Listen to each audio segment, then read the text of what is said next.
তুমি কি কখনো লক্ষ্য করেছ কিছু পুরুষ আছে যারা খুব বেশি কথা বলে না, খুব বেশি চেষ্টা করে না, তবু নারীরা তাদের প্রতি অদ্ভুতভাবে আকৃষ্ট হয়? তারা ফুল দেয় না, বড় বড় কথা বলে না, নিজেকে প্রমাণ করার জন্যে মরিয়া হয় না, তবু তাদের উপস্থিতিতেই একটা টান তৈরি হয়। বেশিরভাগ পুরুষ এই রহস্যটা কখনো বোঝে না। তারা ভাবে নারীদের মন জয় করতে হলে আরও বেশি চেষ্টা করতে হবে, আরও বেশি দিতে হবে, আরও বেশি নিজেকে বদলাতে হবে। কিন্তু বাস্তবতা ঠিক উল্টো। নারীরা গোপনে যেসব পুরুষকে পছন্দ করে তারা চেষ্টা করে না, তারা নিজের জায়গায় স্থির থাকে। বাংলাদেশের প্রেক্ষাপটে এই বিষয়টা আরও সত্য। এখানে অনেক পুরুষ ছোটবেলা থেকেই শেখে নারীর সামনে নিজেকে ছোট করে রাখতে হবে, বেশি কথা বলা যাবে না, নিজের ইচ্ছা প্রকাশ করলে সেটা নাকি অহংকার। ফলাফল কি হয়? তারা সব সময় অনুমতি চায়, ভয় পায়, নিজেকে লুকিয়ে রাখে। আর নারীরা সেটা অনুভব করে। তারা শব্দ শুনে নয়, শক্তি অনুভব করে সিদ্ধান্ত নেয়। তুমি যা বলো তার চেয়েও বেশি গুরুত্বপূর্ণ হলো তুমি কিভাবে উপস্থিত থাকো। একজন পুরুষ যখন নিজেকে নিয়ে শান্ত থাকে, নিজের সিদ্ধান্তে দৃঢ় থাকে, তখন তার চারপাশে একটা নির্ভরতার বলয় তৈরি হয়। এই নির্ভরতা নারীদের ভেতরে নিরাপত্তা তৈরি করে, আর নিরাপত্তা থেকেই আকর্ষণ জন্ম নেয়। এটা কোনো নাটক নয়, কোনো অভিনয় নয়, এটা এমন একটা অভ্যাস যা প্রতিদিনের ছোট ছোট আচরণে প্রকাশ পায়। তুমি কিভাবে বসো, কিভাবে শোনো, কিভাবে চুপ থাকো, সব কিছু কথা বলে। সমস্যা হলো অধিকাংশ পুরুষ চুপ থাকাকে দুর্বলতা ভাবে। তারা ভাবে কিছু না বললে সে বোরিং হয়ে যাবে, তাই তারা অতিরিক্ত কথা বলে, অতিরিক্ত ব্যাখ্যা দেয়, নিজের অবস্থান পরিষ্কার করার চেষ্টা করে। কিন্তু নারীরা এতে আকৃষ্ট হয় না, বরং তারা টানে সেই পুরুষের দিকে যে নিজেকে প্রমাণ করার তাগিদ অনুভব করে না, যে জানে তার উপস্থিতিই যথেষ্ট। এই ভিডিওতে আমরা এমন 5টি অভ্যাস নিয়ে কথা বলবো যেগুলো পুরুষরা চুপচাপ আয়ত্ত করলে নারীরা নিজের অজান্তেই তাদের প্রতি টান অনুভব করে। এগুলো কোনো ট্রিক নয়, এগুলো এমন অভ্যাস যা একজন পুরুষকে ভিতর থেকে বদলে দেয়। আর যখন ভিতরের পরিবর্তন হয়, বাইরের প্রতিক্রিয়া আপনা আপনি আসে। প্রথম অভ্যাসটি হল অপ্রয়োজনীয় ক্ষমা চাওয়া বন্ধ করা। বিষয়টা শুনতে ছোট মনে হলেও এর প্রভাব বিশাল। আমাদের সমাজে অনেক পুরুষ প্রায় সব কথার আগে সরি বলে। কথা বলতে গিয়ে, মতামত দিতে গিয়ে, এমনকি নিজের পছন্দ প্রকাশ করতেও। তারা ভাবে এতে তারা ভদ্র দেখাবে, কিন্তু নারীদের চোখে এই অভ্যাস ভদ্রতা নয়, বরং আত্মবিশ্বাসের অভাব হিসেবে ধরা পড়ে। একজন পুরুষ যখন বারবার ক্ষমা চায়, তখন সে অজান্তেই জানিয়ে দেয় সে নিজের জায়গা নিয়ে নিশ্চিত নয়। ভাবো, একজন পুরুষ যে কথা বলার আগে ভাবছে আমি কি ঠিক করছি, আর একজন পুরুষ যে শান্তভাবে নিজের কথা বলছে কোনো ব্যাখ্যা ছাড়াই।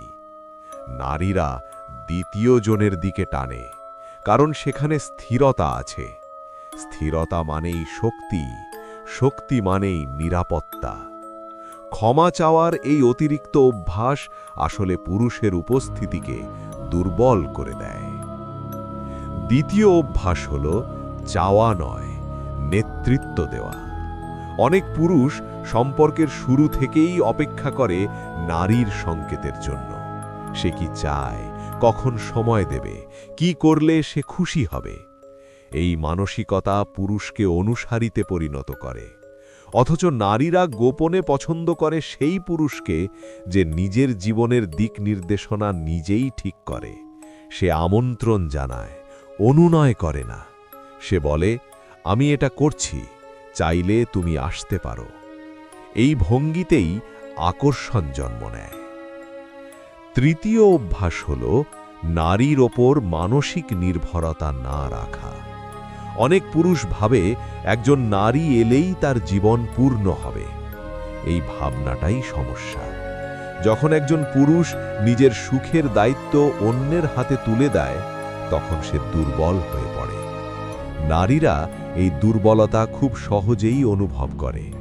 তারা চায় না এমন একজন পুরুষ যার মানসিক ভার তাদের কাঁধে পড়ে। তারা চায় এমন একজন যে নিজের জীবন নিয়ে ব্যস্ত, যার নিজের লক্ষ্য আছে।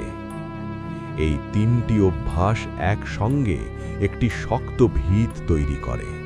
একজন পুরুষ যখন ক্ষমা চাওয়া কমায়, নেতৃত্ব নেয় আর মানসিকভাবে স্বয়ংসম্পূর্ণ থাকে, তখন তার চারপাশের শক্তি বদলে যায়। সে আর কিছু প্রমাণ করার চেষ্টা করে না, সে শুধু থাকে।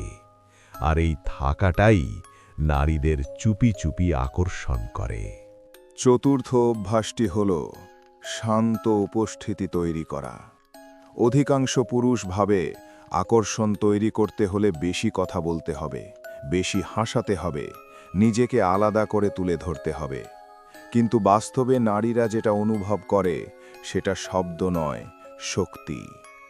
একজন পুরুষ যখন অযথা কথা বলে না, নীরবতায় অস্বস্তি বোধ করে না, তখন তার উপস্থিতি ভারী হয়ে ওঠে। সে নীরব থাকলেও চাপ তৈরি হয় না, বরং কৌতূহল তৈরি হয়। এই শান্ত উপস্থিতি নারীদের মনে নিরাপত্তা এবং টান দুটোই জাগায়। অনেক পুরুষ নীরবতাকে ভয় পায়। তারা ভাবে কিছু না বললে সে গুরুত্ব হারাবে, তাই তারা কথা দিয়ে ফাঁক ভরাট করতে চায়। কিন্তু যে পুরুষ নীরব থাকতে পারে সে নিজের ভেতরে স্থির, আর এই স্থিরতাই নারীদের চোখে আকর্ষণীয়। সে প্রমাণ করতে চায় না সে শোনে, সে তাড়াহুড়ো করে না, সে সময় দেয়।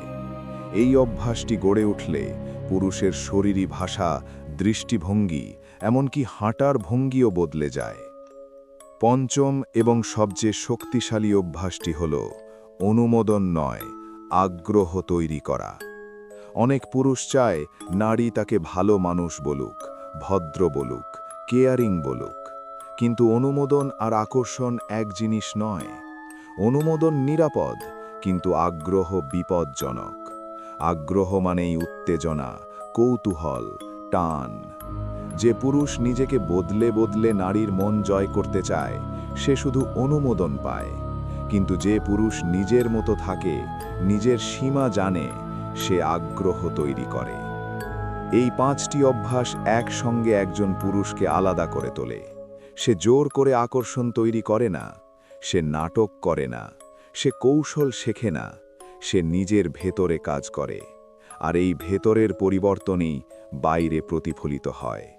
নারীরা তখন বুঝতেও পারে না কেন, কিন্তু তারা তার দিকে টানে। শেষ কথা একটাই, নারীরা সেই পুরুষকে চুপি চুপি পছন্দ করে যে নিজেকে হারায় না, যে নিজের জায়গা দখল করে রাখে শান্তভাবে, যে কম কথা বলে কিন্তু উপস্থিতিতে ভারী। যদি তুমি এই অভ্যাসগুলো নিজের মধ্যে আনতে পারো, তাহলে কাউকে প্রভাবিত করার দরকার হবে না। তোমার উপস্থিতি যথেষ্ট হবে।